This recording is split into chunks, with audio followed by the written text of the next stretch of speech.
Okay, I think we can probably get started. So good afternoon, everybody, and a very warm welcome to today's webinar. Today's webinar will be on employment opportunities outside of academia, and I'm very happy to have you all with us today. So I will give a brief introduction to the Inspire Europe Plus project, and we will just go over a few housekeeping rules before I hand over to our two key speakers for today. So I will start sharing my screen. Just give me 1 minute. Okay.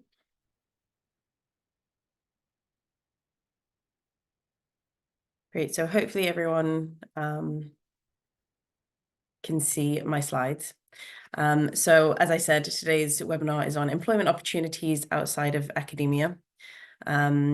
Unfortunately, as it is the start of the flu season, our third speaker for today, unfortunately, is unable to join us due to sickness, which means that today's webinar will most likely be a little bit shorter, but hopefully just as fruitful with our other two speakers that we're joined by. So a little information on the Inspire Europe Plus project. So the project gets its name from the initiative to support, promote, and integrate researchers at risk in Europe and runs until August 2025. The project is coordinated by Scholars at Risk Europe, who are hosted by Maynooth University in Ireland.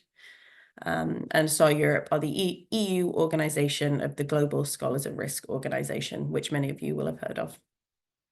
Inspire Europe Plus is an EU-funded project which involves 7 project partners across Europe, including SAR Europe, Maynooth University in Ireland, the French National Cause Programme, which is hosted by Collège de France, the University of Gothenburg in Sweden, the European University Association, the Alexander von Humboldt Foundation in Germany, the Aristotle University of Thessaloniki in Greece, and Cara, the Council for At-Risk Academics, who are hosting today's webinar.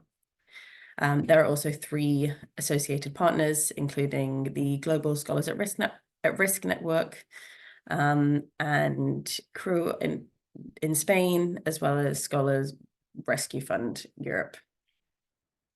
The project and partners' aim is to strengthen and coordinate support in Europe for researchers at risk. So building on the work that was undertaken by the Inspire Europe project, which ran from 2019 to 2022, the Inspire Europe Plus project proceeds from the view that excellence in research depends upon free and open scientific debate and requires a diversity of perspectives and methodologies to flourish. Yet challenges to academic freedom and related pressures on individual researchers remain significant globally. In many countries and regions, researchers face risks to their life, liberty, and research careers. When researchers are at risk and excluded from participating in the global research circuit, whether due to discrimination, persecution, disaster, or violence, not only are individual lives and careers at risk, but the very future of research is also at stake. Therefore, in recognition of a shared commitment to excellence in research and to the principles of freedom of inquiry and academic freedom that are essential for world-class research, the Inspire Europe Plus partners will coordinate activities across Europe to support researchers at risk until 2025. This includes direct guidance through webinars and trainings such as today's, building institutional capacity and preparedness for support, advising national level initiatives, informing European policy, and raising awareness to diversify support for researchers at risk in Europe.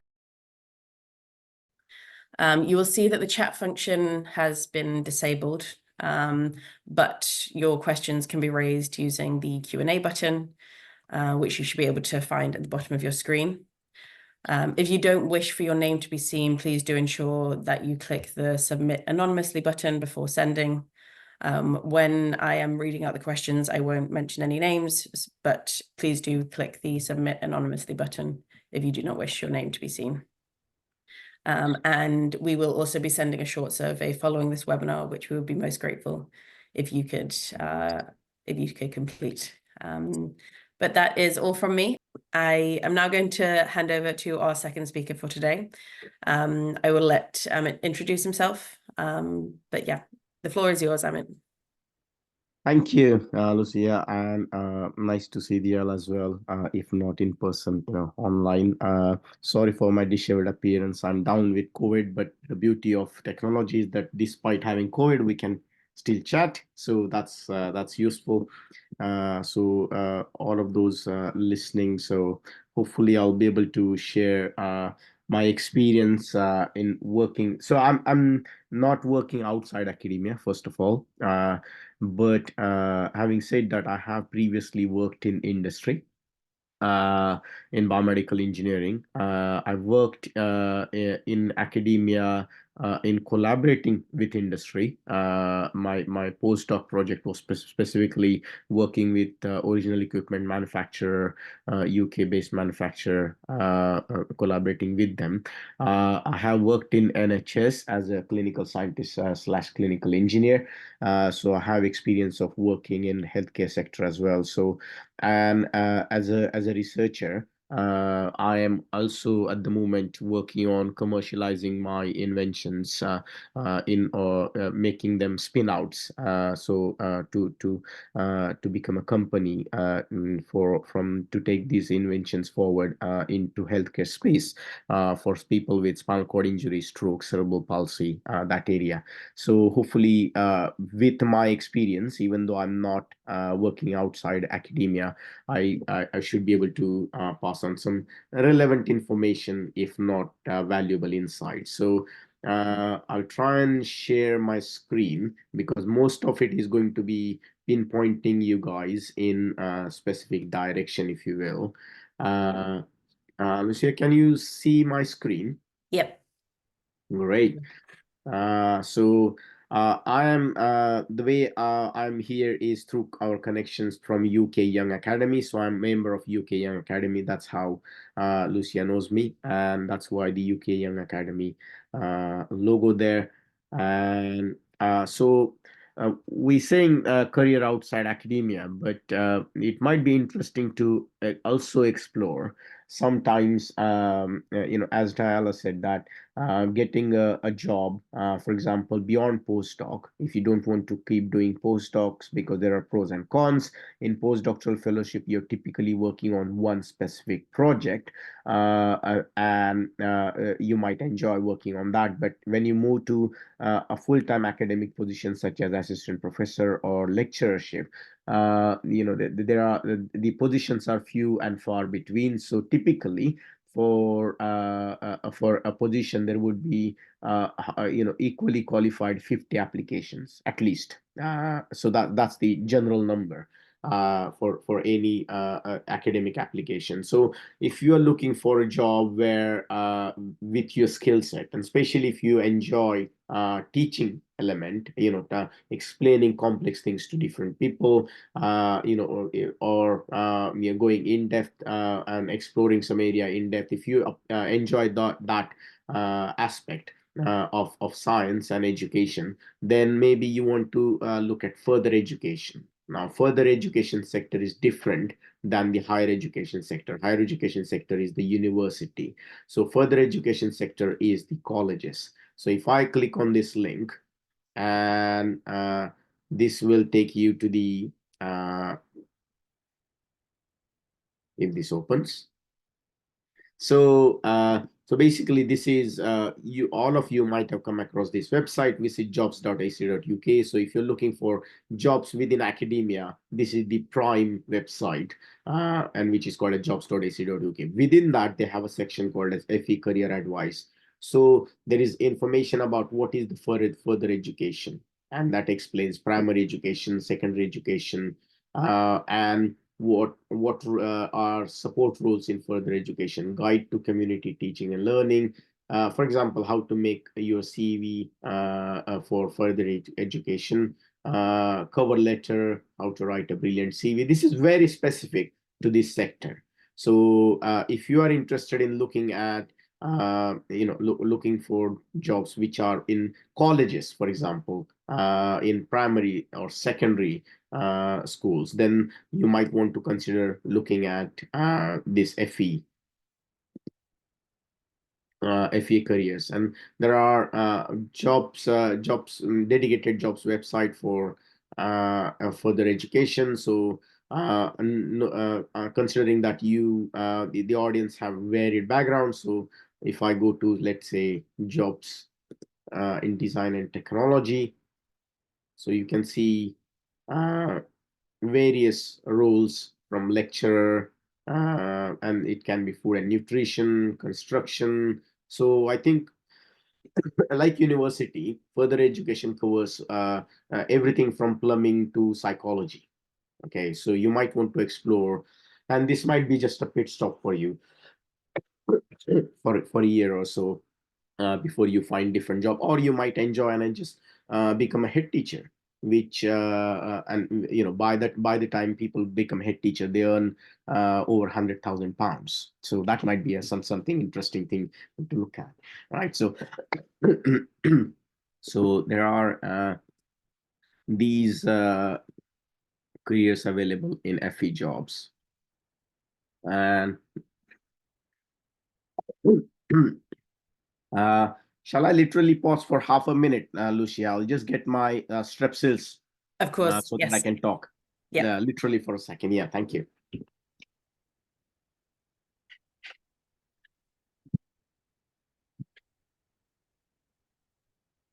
Just take a brief interlude while Amit gets his cough sweets.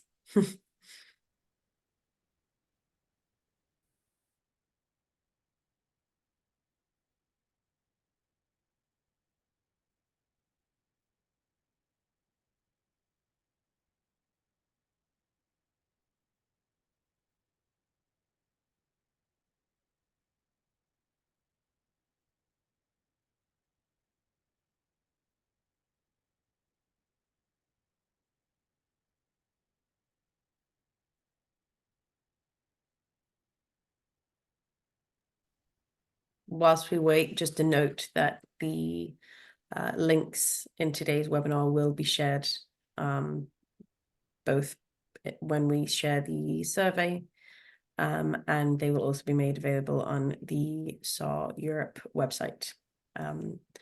So don't worry about taking down notes. This will all be shared with you all. And sorry for the interruption. I came across this website while looking at FE jobs. And for example, there are other careers, which is like exam invigilators. So this might be per hour, for example. So if you're looking for opportunities which are in conjunction with, which is not a full-time job, but that gives you more experience and financially supports you. So that might be something to look at as well. So all of the links are there for further education sector. Now, for those of you looking at data science or machine learning or AI, you might have come across something known as Turing Institute, named after the father of AI, Alan Turing. And Alan Turing is UK's National Institute for Data Science.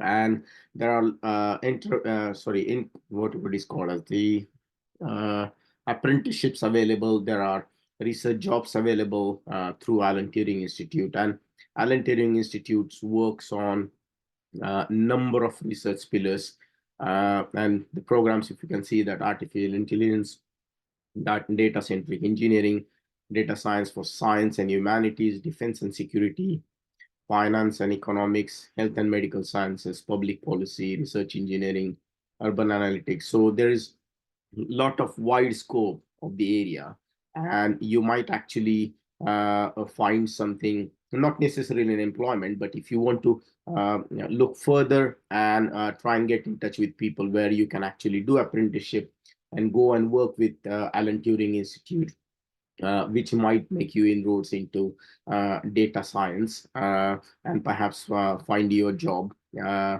in relevant sector or within the institute, Alan Turing Institute itself. So that's one area to explore in data science and machine learning. Another is Health Data Research UK. This is not an institute as such. It's I don't know what they call that, but basically this is again a UK national organization for health data research, and this is basically all about using machine learning and AI for better healthcare diagnosis and treatment. And HDR UK have fully funded master's research programs, which gives opportunity to people to train in machine learning or AI at top universities in the UK. So 1 year funded MSc. And they are and then subsequent finding subsequent employment would be relatively easier as well, because they collaborate with lot of industries. So if you want to look at machine learning and data science, specifically in health data science, then you might want to look at the HDR UK website a little bit further and see, browse through and find about the research driver programs, masters opportunities which are fully funded, and if you might want to explore a little bit further on this website. Healthcare and NHS sector. So those of you are who have inclination or have background in healthcare.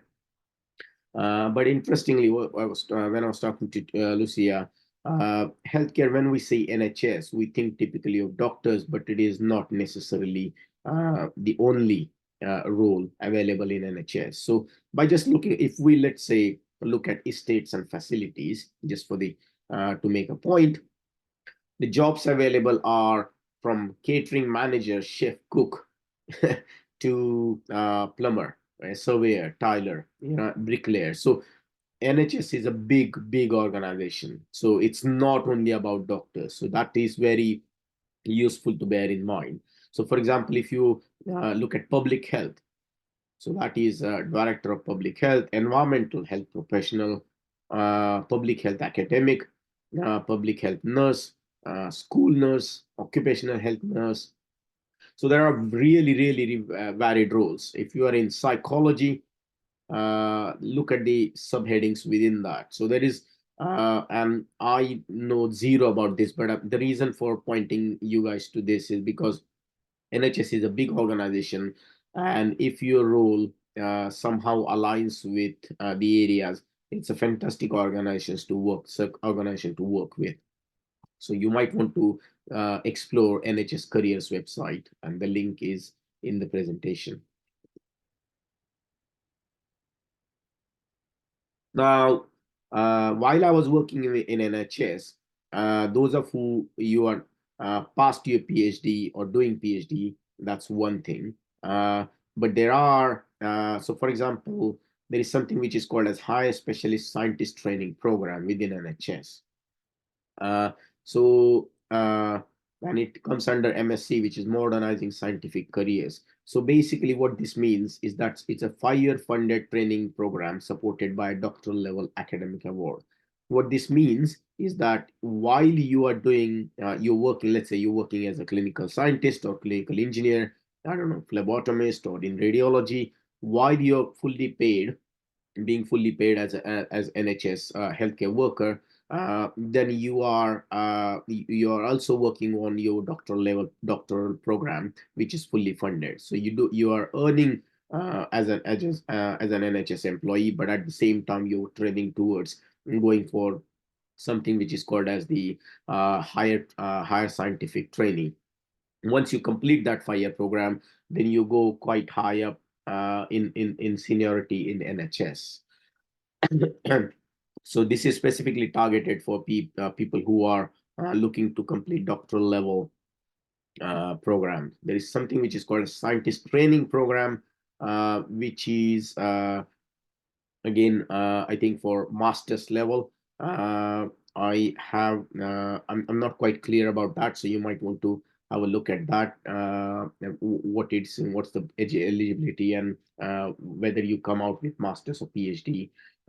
You might have PhD in specific area, but if you want to retrain yourself, because some aspect of your PhD you enjoyed a lot, and you see yourself, okay, I might enjoy this career, but I need a bit of more training in that. So something like MSc might in that specific area might support you. And what it is not a bad idea if that MSc is fully funded and while you're actually on the job and getting fully paid. More work perhaps, but might be enjoyable. In a similar manner, like the earlier Alan Turing and HDR UK, there is clinical data science program. Now, as you guys know, data science is a buzz, and NHS is trying to capitalize on that. And there are masters program which are funded through NHS to do clinical science. If you are if you're going to be in NHS workforce, so if you are an NHS employee, you might be able to get funding for doing clinical data science program as an NHS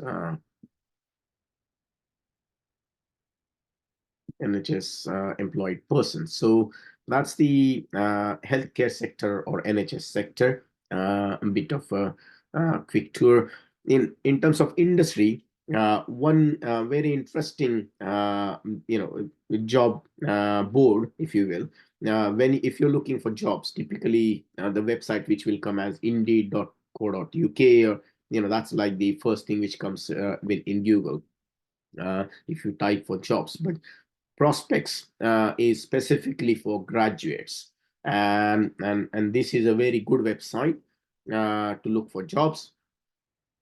And if I go in prospects and say job sectors, immediately what comes up is various different sectors you want to find job in. So if I go to a sector which I'm comfortable with, let's say engineering and manufacturing, what is really good on this website is overview of UK's engineering industry. So, and every sector would have this information on the prospects website. So for example, what is engineering? Starts from basic, types of engineering, top engineering companies, and their links, leading engineering consultancy firms, and the associations. One of you guys asked about the certification qualification question to DIALA. So that's where these professional bodies come in. Biggest manufacturing organization. So this is very handy or useful information. And working in engineering, what to expect, what's the salaries like, employment prospects. So there are lots of different links, videos to give you information about very specific sectors. And I think there are also 6 tips here. For example, there are some tips. If you go in here, you'll find graduate jobs. Now, you might think that, okay, I have a PhD, why should I go for a graduate job? Just from the point of view of because I know one of my friends who did masters and then went into graduate jobs, because she did complete her undergrad and then went on to do masters. But the graduate trainee jobs are the pay scale is at in many companies it is similar to postdoc level almost.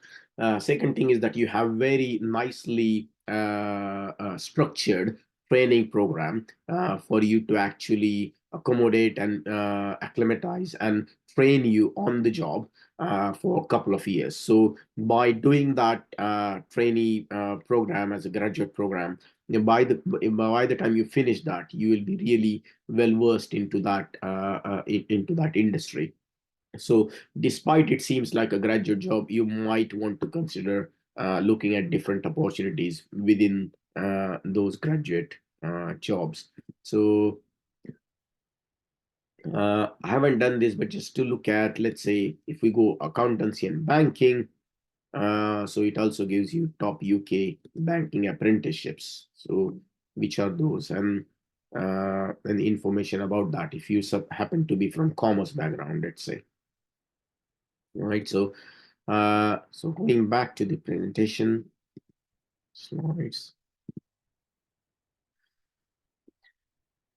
And one of the questions to Diala was in terms of getting certification. So UK has professional bodies for getting you certified. If you are in academia, you are not necessarily, there is no motivation, or there's not a requirement in academia, if you are an engineer, to become a chartered engineer. In industry, it's very much a norm. Once you get chartered engineering title, then basically your progression is much more rapid, if you will. So there is chartered scientist, chartered engineer, chartered mathematician, chartered physicist.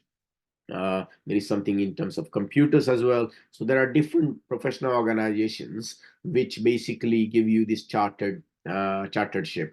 And that is for doing that, what you need to do is that you need to submit a form through your sector specific organization, and prove in the application form that you have met those criteria, and then they will call you for an interview and discuss that with you. And then if you are given that accredited, so not everyone can put that title in front of their name. So once you go through this process, you will become either chartered scientist or mathematician or engineer. If you go through the earlier the thing which I mentioned earlier on Prospect's website. So, for example, the good thing is that if you go for graduate engineering jobs, which are embedded within industry, so when you go for a graduate job, they will train you to, by the time you complete that 2 years or 3 years stint period, you will be ready to apply for that chartered engineer or chartered mathematician, depending on which sector you are. So that's a good thing about going into the industry jobs, which are targeted towards or are aligned with getting that professional accreditation, and which is very important in industry, as far as I understand. I just included this link so that you're aware of variety of job opportunities and prospects. So, for example, RAND Group, it's a big group, and if we look at what they do, is that they say that they deliver technology solutions for business operation, execution, and management. So it's not very clear to me what they do, but they seem to have lots of different types of jobs, and their clients are really, really influential and big clients. So, for example, partners include Microsoft, Oracle, and those are big names. So and then the industry they support are manufacturing, construction, oil and gas, distribution and logistics, and professional services. And the services they include are evaluation, selection, reporting and analytics, software engineering, cloud services, digital marketing. So you can imagine that for a firm like that, they will require lots of different skill sets. So you might want to look at the job opportunities in organizations like this, which is not typically when you're looking at computer job in computing or in software, you might think of only Microsoft or Apple. But the other organizations which supports these big organizations are equally interesting avenues to explore for jobs. And I thought I should throw something very different in the mix, and that is careers in policy making, for example. Right? If you happen to be interested in policy making, there is interesting information on government, civil services career, and policy professions. So, what do policymakers do? And it can be from Department of Business, Energy, Industrial Strategy, cyber security. So it's a big organization with different roles in development, implementation, and there are you can look for civil service jobs, which are typically not really highly paid, but fantastic pension, if you will. So and it's if you think that this is something which you might be interested in, or you have expertise or inclination towards, that is an sector to explore. For example, uh, if you are funded by British Academy, for example, I was funded by Royal Academy of Engineering, and I'm currently funded. So I was on this program, Science Policy Primer for Research Fellows. So this is run by Royal Society. So this workshop gives an understanding about how the policy making works in the real world. So if you can explore at either British Academy or your funded organization, whether you can actually do a course on policy making, which will give you about ins and outs in terms of how policy making works in the UK and careers in that, that might be something you want to explore. Think that was the last slide. I should have included something on innovation, but if there are people who are interested in that, then I can actually add link to that sector as well, because UK has very thriving ecosystem for commercialization, invention, innovation.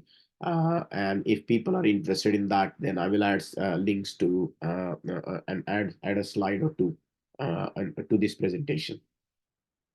Thank you. That's great. Thank you so much, Amit. Those links are really helpful. And as you've mentioned, they'll be shared after today's webinar. So hopefully people can look into that further. We will now go on to answering some questions. I can see that a few have come in. So Amit, if you're happy, I'll ask you the question and then you can just answer them so that you're not having to look through the Q&A. It's okay. Perfect. So somebody asked about sharing the links, which yes, we will be doing. So don't worry about that. And then somebody has asked, for securing a postdoc or academic position after graduation, is publishing papers during your PhD essential, or is completing a high quality thesis sufficient? Okay, for securing a postdoc or academic position. Okay, for postdoc, maybe not. And especially what happens is that if you are coming from a lab, and this is there is no, like for many questions, there's no simple answer, right? It depends. So for postdoc, let's say you're going from a lab and your PhD supervisor knows the other person who happened to have a job vacancy, right? They can vouch for you, your PhD supervisor, this is a good candidate, they have excellent professional ethic and excellent talent. And then if that would be suffice, even if you have just maybe one paper or a high quality PhD, right? For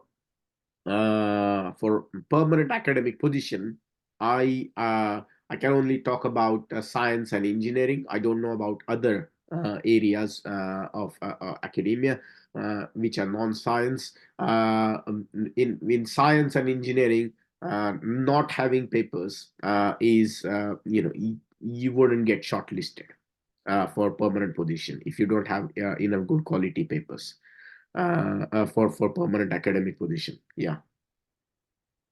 Okay, that's useful. Thank you. Somebody has asked, when people complete their PhD, they often have high career aspirations. What realistic opportunities should PhD graduates consider in the UK job market, or broader, I guess, the job market in general? How can they maintain optimism whilst also being practical? Yeah. Again, so the question is high career aspirations. Absolutely. What is realistic opportunity should? Again, it depends on the job sector. And the only thing one can do is be optimistic, right? You need to be really, really highly optimistic because I remember applying to, I don't know, 300, 400 jobs. and you can't just simply give up, because there is no and what it means that if you're not selected, one thing which is very important to bear in mind is that you will only be selected for a job which suits when you match the profile of the job requirement very very nicely. Okay, so if someone matches the profile 99.9%, and if you match that 98%, you won't be selected, right? So you don't need to be disheartened. That's the thing. Means if you don't hear, and increasingly if you don't hear back, or if you're not getting shortlisted or selected, you can feel a bit down, and think that, okay, am I good enough? But the question is never whether you're good enough, or most of the times the question is not whether you're good enough, it's about the match of the profile. So it is very important to bear in mind that not to be disheartened, just keep applying, and be optimistic.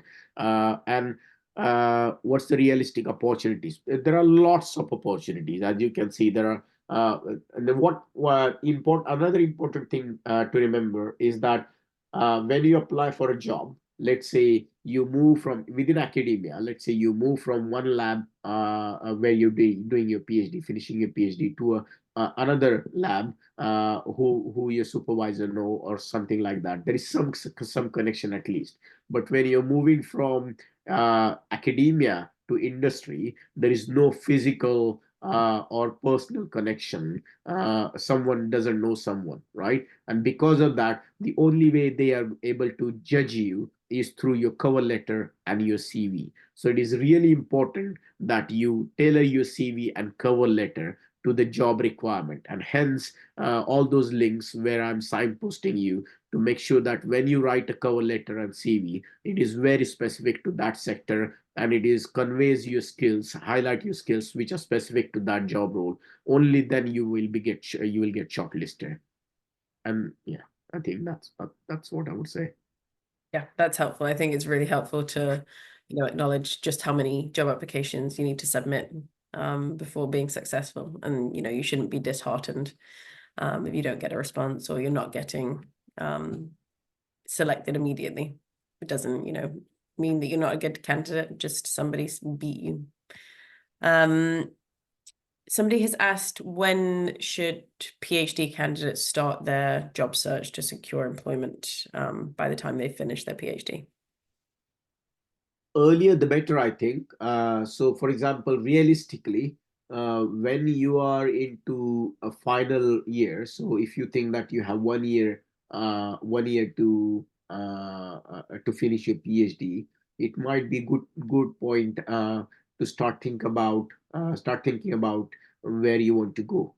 Now I will divert a little bit. And earlier you asked question to Diala, saying that whether you would come back from third sector or industry to academia.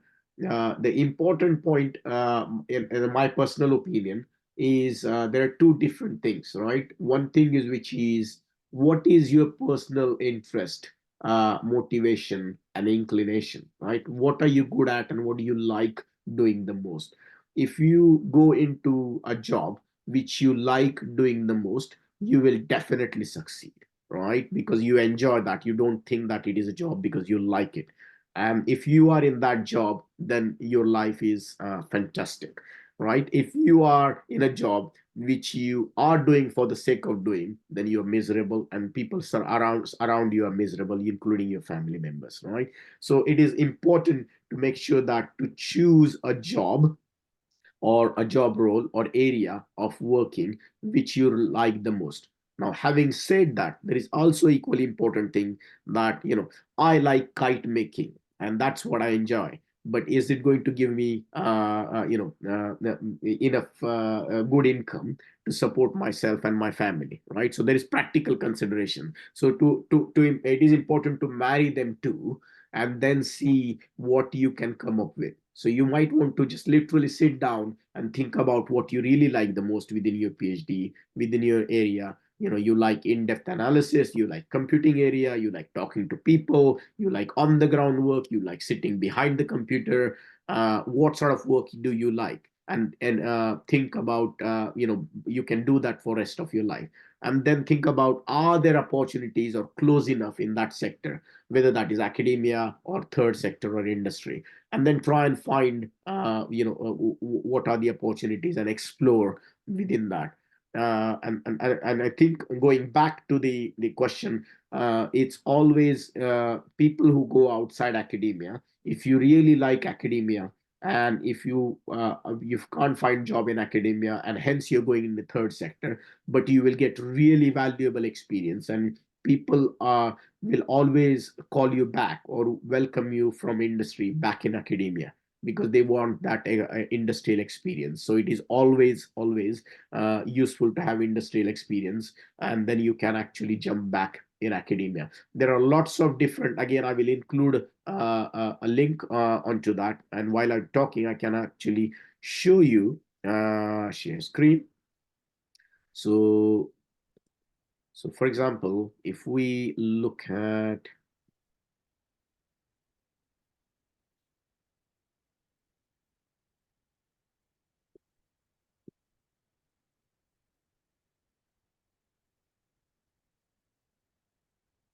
so Royal Society and Royal Academy of Engineering. Now, again, I'm going to science and engineering. Sorry for those who are not within that sector.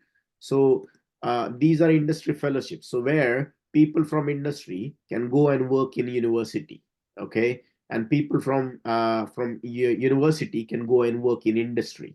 So you can, as a postdoc, you can actually apply. There are requirements whether you can apply for as a postdoc or whether you need to be permanent academic. Royal Society is a little bit different, I think.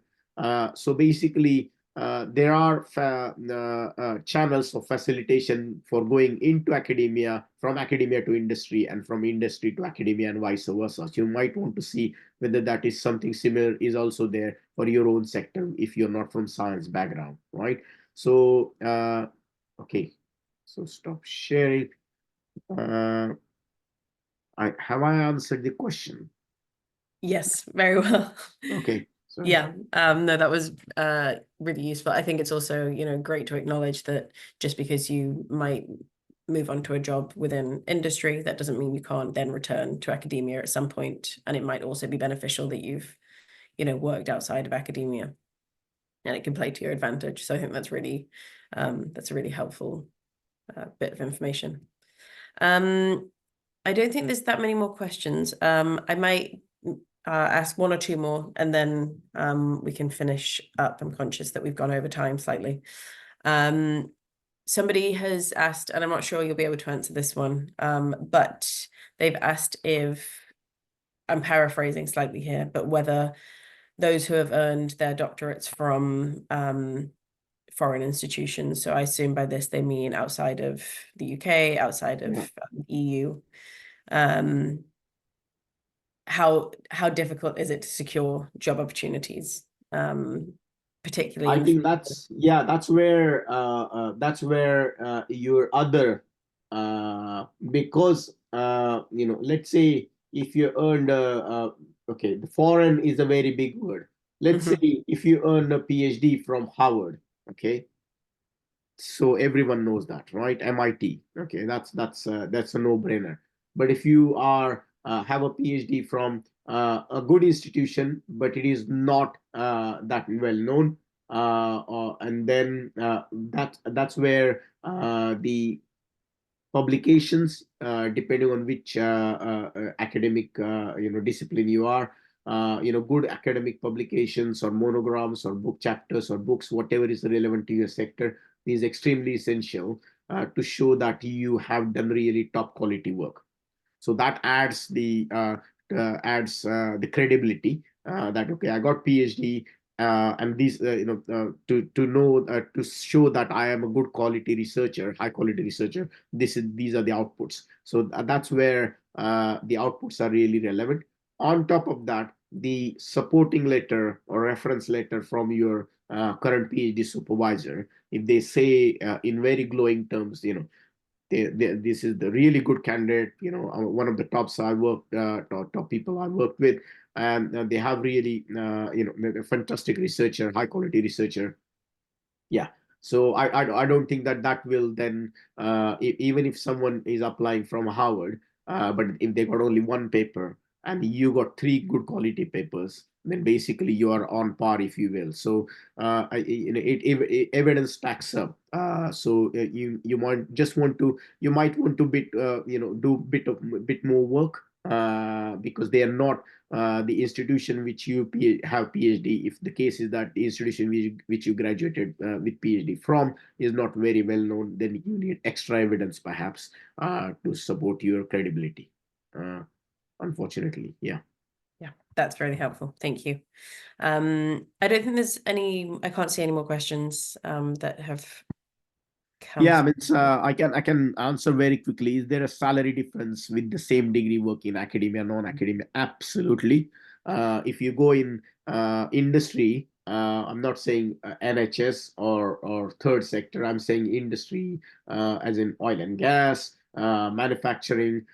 You earn significantly, as a rule, you earn significantly higher than academia. So pay is usually better in industry as compared to in an academia. So when should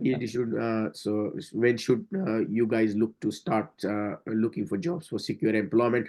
Earlier the better, but you need to be sure that you have enough quality outputs to show. So for example, you are in second year of your PhD, you're still doing still a lot of work to do, but you haven't got any papers. If you start looking for jobs, that's okay. That might prepare you what is needed down the line. But if you start applying, it is a bit too early. If you apply in 2.5 years, which is, if you got 6 months to finish your PhD, or a couple of months, that's actually when you start, when you're writing up, that's a good time to think about submitting applications for going further. But you need to have some certain outputs, at least one or two papers, to show that you have what it takes and you've done a good job of your PhD. Perfect. Thank you. I don't know if you can see any questions that were unanswered. I think through most of them.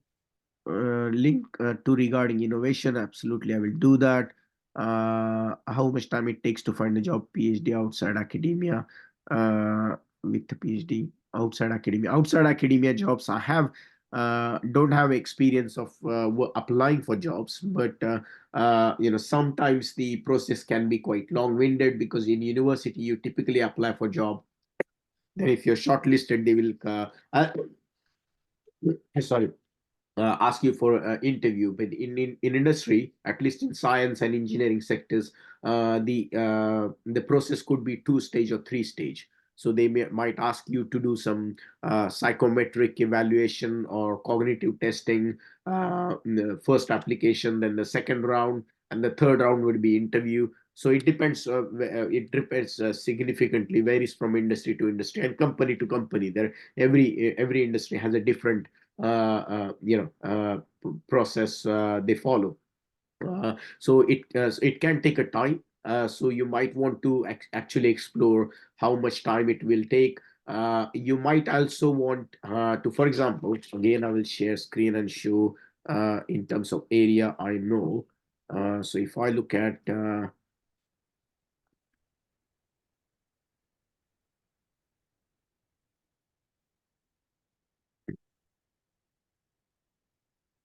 not this company, where is the I knew one job company. So basically, there are consultancies which act as a midway between the industry and the and the candidate. And what they do is that basically they will be able to give you information. I can try and find a link to a specific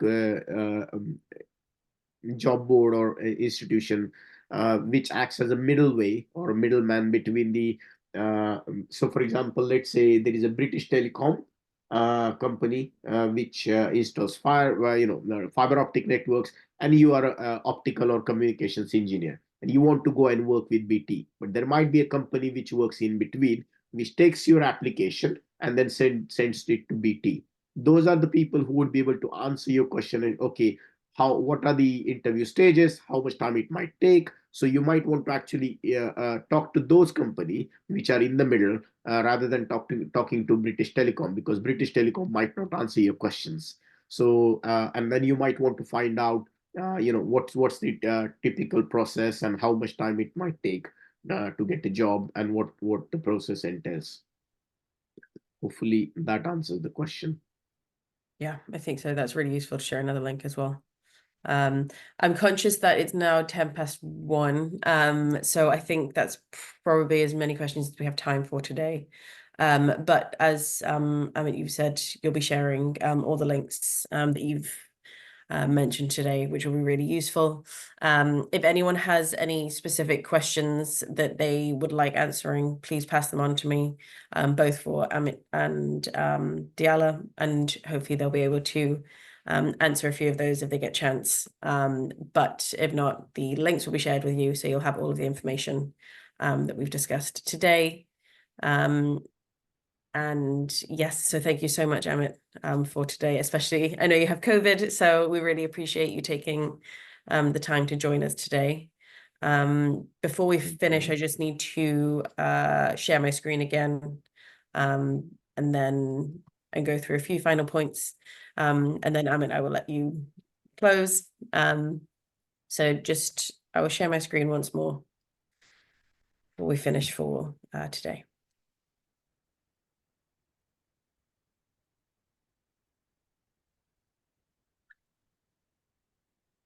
So just in terms of how you can connect with the Inspire Europe Plus project, so you can visit the website, you can email inspireurope@mu.ie, and you can also see us on social media, on LinkedIn and on X, formerly known as Twitter. That's where we share most of our upcoming events and webinars. And you can also join the Inspire Europe Plus mailing list by emailing inspireurope@mu.ie. Hopefully when you registered for the webinar, you were invited to join the mailing list. I think that's everything from us for today. I would just like to thank Amit, obviously, for his wonderful presentation, and for answering so many questions, especially when you have COVID and you're not feeling your best. So I really appreciate you taking part today. And also to Diala, who unfortunately has had to run off. But thank you to both speakers. As we said, we'll be sharing the slides and the links from today. And of course, thank you to the participants for all of your wonderful questions. It's been a really useful webinar, and I hope everyone has enjoyed it. So thank you, Amit. I don't know if you have any final words. No, just it was pleasure. So it's always good to, and I like the questions, answering questions, because that's where the people will perhaps get their answers to their specific questions. So I enjoyed presenting. So hopefully it was useful. And I'll, as I said, I will add more and more. There's no harm in putting few links. You never know what people might find useful. So I'll just add a couple of more slides in terms of innovation and other stuff which I showed here, and then I'll send it to you, the final the slides for sharing. Perfect. That's great. Thank you so much, Amit, and thank you to everybody who attended today. We really appreciate everyone coming along. So enjoy the rest of your day, and thanks, everyone. Thank you.